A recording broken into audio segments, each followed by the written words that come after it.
So I finally got to see The Mandalorian, and now I have to talk about it. And this video will contain, I think, a couple spoilers because this show has been out for quite a while. It always takes me a lot of time to finish a season of a TV show, really, because you just have to invest yourself in it so much.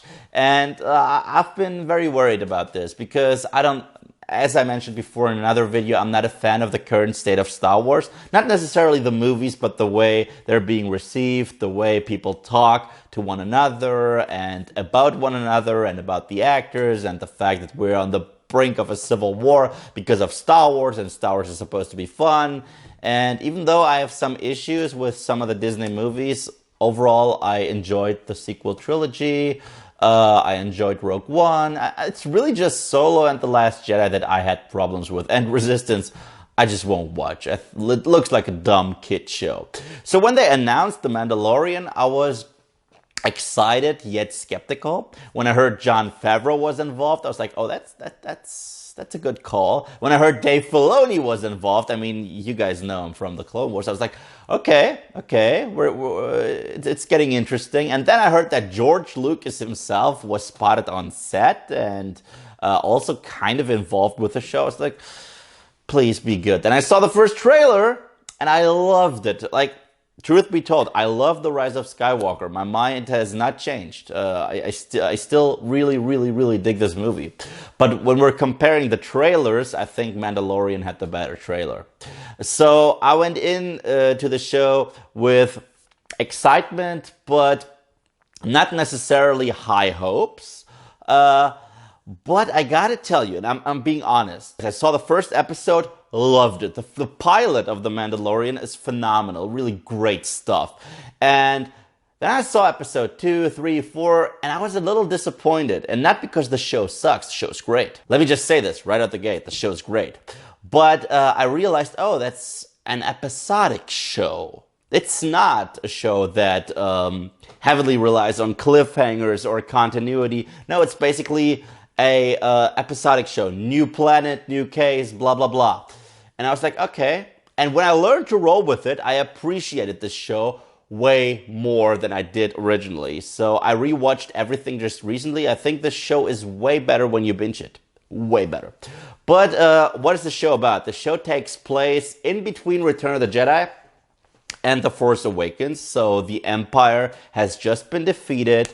There's a new republic running things. And of course, crime is at an all-time high in the Outer Rim system. And we follow a character simply known as the Mandalorian. He always has his helmet on. He's played by Pedro Pascal. You know him from Game of Thrones. And right out the gate, he kills it. Dude's a badass. At some point, I thought he was gonna be Boba Fett. And let me just get this right out the way. He's not, but he is a Mandalorian. And he is basically this lonesome gunslinger. He is a bounty hunter working for Apollo Creed. Yes, Carl Weathers is in it, and he's awesome. And yeah, he basically tracks down people, kills people. Sometimes he brings them in alive. For money. This is what he does. For money and for a particular metal that he uses in order to get his full-fledged Mandalorian uniform. And right out the gate, I love the style of the show because this is a legit space western. It really reminded me of Firefly, and I love Firefly. Firefly is one of my all-time favorite shows, and this is basically the Star Wars version of Firefly, and it's the first major Star Wars property that doesn't rely on popular characters and that does not have any Jedi characters. I mean, there is a character, and I get to him in a minute, but it does not rely on the Jedi or the Sith for the very first time. I mean, Rogue One didn't do it either, but it did feature Darth Vader. But this show reminded me a lot of Rogue One in terms of the grittiness, because this is super gritty and I love it. For the very first time, we finally explore the underworld, the criminal underworld of the galaxy far, far away. And that was something that I wanted to see in Solo and didn't get. So every single time people ask me now, why don't you like Solo? What did you want to see? This is exactly what I wanted to see, a space western, a story that works with minimal dialogue, a main character that works even though we never get to see his face. Well, we do once in the final episode of the first season, but it just works, and I was taken aback at how good the show looks, how great the show feels, how unique it is, yet familiar, because there are a lot of Easter eggs, a lot of tie-ins, a lot of visual references to Star Wars stuff that you know. Like, for example, stormtroopers are in this show. Like, there are still some remnants of the Empire, which makes sense because we know that the Empire never got completely defeated. I mean, they killed the Emperor, and even he came back, but they defeated the Emperor, they defeated the Empire, but the remnants of the Empire were still around, and they were building towards something new. And I really believe that this show is also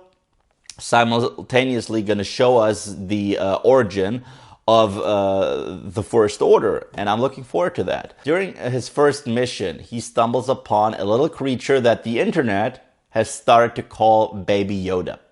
The client, who is a former member of the Empire, wants that thing. He wants it alive, and he wants to do something nasty to it. And there's even this IG unit, and I love the fact that we finally get to see the full extent of an IG unit in a Star Wars show or film or something, because this seems so cinematic. We only ever got to see one in Empire Strikes Back doing nothing. And now we see why this thing is a force to be reckoned with. I remember playing the old games, Shadows of the Empire, stuff like that. Like, wow, those things were incredibly hard to kill. And this show illustrates that. Anyhow, the Mandalorian, or Mando, decides not to kill Baby Yoda, not to give him up to these imperial assholes, which is another thing, which is another reason why the show reminds me of Firefly. Mel, he had an out. He could have just delivered River to the Alliance. He didn't. He chose not to. And this is basically where the adventure starts. Him and Baby Yoda, they bond, and he sort of becomes the father figure for him. But he also has a code of honor because of his Mandalorian background, his Mandalorian creed. And we get to see other Mandalorians. And I like the fact that our main character, he's not overpowered. Like, he gets the shit beaten out of him every once in a while, which is good, which is very good. I love the supporting cast. I love the standalone missions. For example, I think my favorite standalone mission was a heist where Bill Burr was part of the crew, and even Bobby from Sons of Anarchy was in it. I love that episode so much.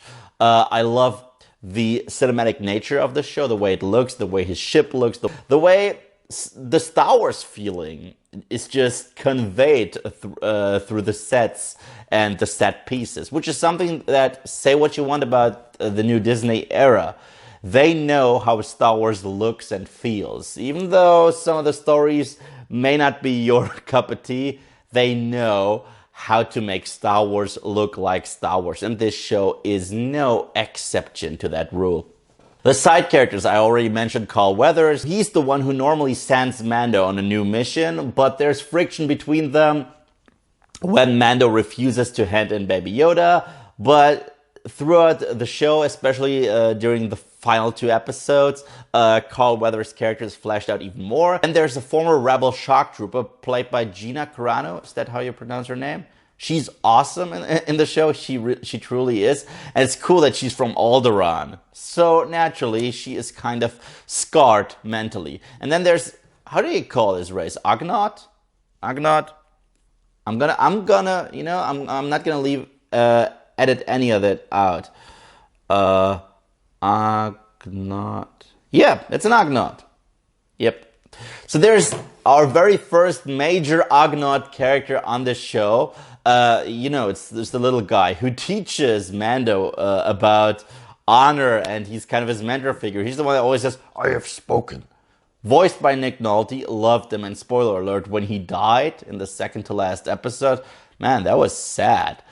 And overall, I love the fact that near the end of the show, everything comes to a close, because even though I like episodic shows, I do need some continuity, and I need to have some flowing elements for the overall storyline. And near the end, they totally delivered. The action was top notch, and they had this grand imperial asshole. And you know what? They shouldn't have put Moff Gideon in the trailers, because people were like, oh, he's going to be so red, he's going to be the big bad, he's going to be the big villain. And I think it's very similar to what they did with Negan on The Walking Dead.